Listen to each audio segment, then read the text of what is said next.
Religious communities have been forced to find alternative ways to worship together during the coronavirus pandemic. For some, that means they go online.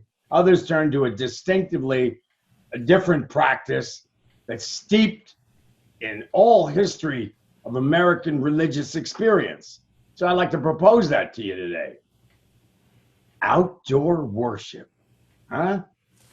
Prayer sessions are in parking lots and in green spaces, and they sort of form an improvisational response to the lockdown of religious leaders that they may now be part of the plan as the United States emerges out of the crisis.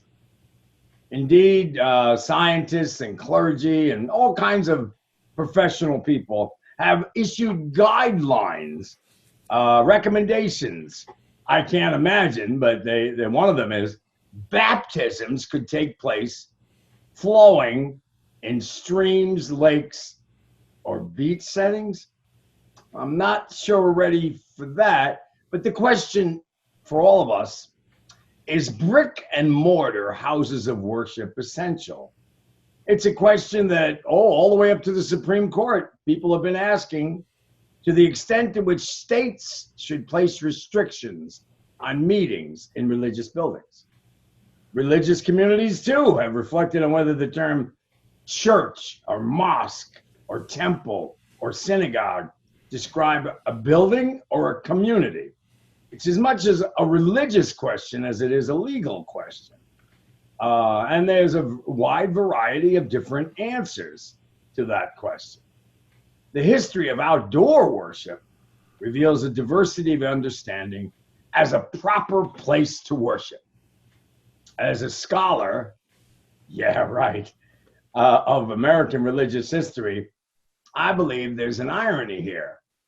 While white evangelical Protestants have been some of the more vocal protesters of government restrictions on houses of worship during the pandemic, they actually have a long history themselves of embracing outdoor worship. I mean, the kind of tent-style ministries where, sawdust trail, real conversion going right down to the front and a makeshift altar. This is what was the beginning of evangelicalism way back in the day. American religious communities, all the way from the 18th and 19th century, made do without physical houses to worship in. They turned to spaces that were alternative out of necessity due to the lack of support or institutional ability to create a house of worship. It involves religious freedom and even preference, in my opinion. Protestant communities are chief among that. And since I'm from that tradition, well, that's what I talk about. Protestantism came, you remember, from the 16th century Reformation as part of a protest against some of the formal aspects of Roman Catholicism, such as elaborate buildings and holy objects and statues, and even regular access to religious authority figures. Protestants in this period were theologically more open to holding services outdoors. Methodism started that way.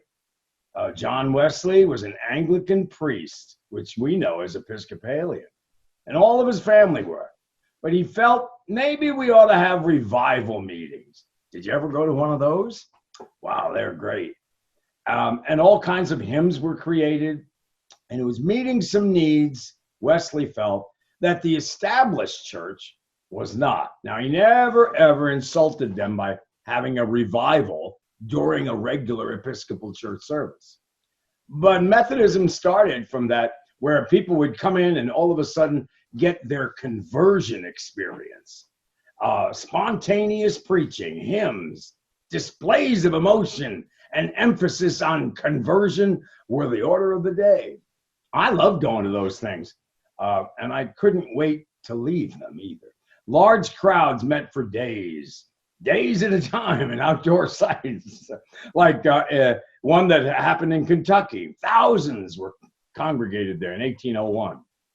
Though not the first, the Cambridge Revival signaled the emerging popularity of evangelical outdoor services in the 19th century. Oh, it was a sight to behold. Meanwhile, we have people like, Henry David Thoreau and Ralph Waldo Emerson, who emphasized nature as the site of devotional reflection to discern the reality of the divine. And Emerson wrote an essay on nature, and he said, the aspect of nature is devout. She stands with bended head and hands folded upon the breast. The happiest man is he who learns from nature the lesson of worship. Nature, outdoors. And I would just like to read something to you that's in our hymnal as a conclusion. The church is not a building. The church is not a steeple. The church is not a resting place. The church is a people. I am the church.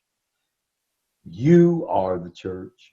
We are the church together.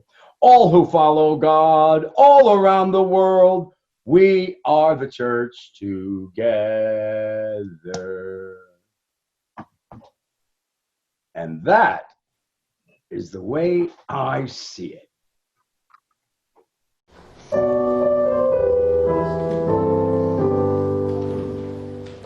I am the church, you